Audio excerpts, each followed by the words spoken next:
All right, team, Coach Chad here with Coach Holly. Today, we're gonna be using the GHD here, and we're gonna be going over 2 different variations of how you can complete a back extension or a hip extension or a glute extension, however you wanna call it, whatever you wanna call it, on this machine, okay? Now again, this is a big component of our nude programming and a lot of the personal training that we do as well. So we wanna just highlight the variation of these 2 positions. So Holly's gonna first get in here on a traditional GHD back extension. Go ahead. So we won't go over all the fine details here on setup and position. We'll assume that that's the case. In this variation, you're gonna note that the back is set, okay? So we're set in a neutral position or a slight flexed position. As she comes up, come up to top, Holly. When she comes up to the top, our focus is gonna be hamstrings, glutes, and an isometric hold on the low back while she's doing this. Go ahead and do a couple reps, Holly.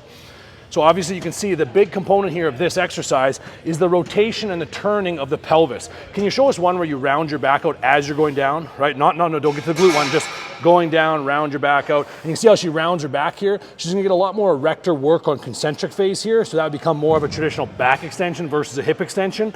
But when we do this exercise in the gym, primarily we want it to be a hip extension exercise. So of course you're gonna have a lot of glute, hamstring, and low back work.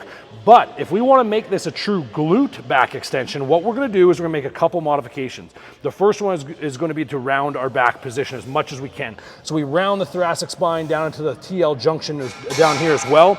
And now you pull yourself up, but your range of motion is gonna change. Come up, Holly, a little bit. So she comes up to just a little lower, right about there. And her focus now, internal cueing wise, has to be on a strong contraction in the glutes. So turning that pelvis, working the glutes as hard as you can. She comes back down and back up. And the range of motion, of course you can come higher, but if she comes higher than this is all just erectors and back. So we're gonna eliminate that right now. We're only gonna work to here. So I'm gonna put my hand here, she's gonna go all the way down, squeezing, internal cueing the glutes, pulling herself up. Now, there's another way we can do this as well. We can do this with straight legs. We can also do this with externally rotated feet. I'm sorry, Holly, I'm making you hold this forever.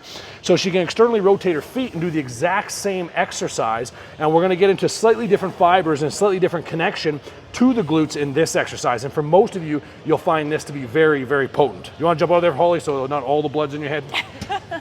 Now, anything to add, Holly, to those? We did a brief primer on those 3 exercises or 2 exercises. What would you add to that? Just make sure that you're not pulling your back into it, because obviously we're not trying to use the back in this. It is supposed to be glute dominant. So make sure you really keep that round throughout the entire set. If you have to stop and reset up, that's okay too.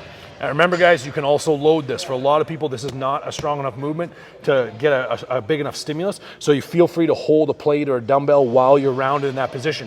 And be sure to play, because the goal here for the nude program anyhow is a lot of the internal cueing. Make sure that you're getting a strong contraction rather than just going through the motions or going through the movement.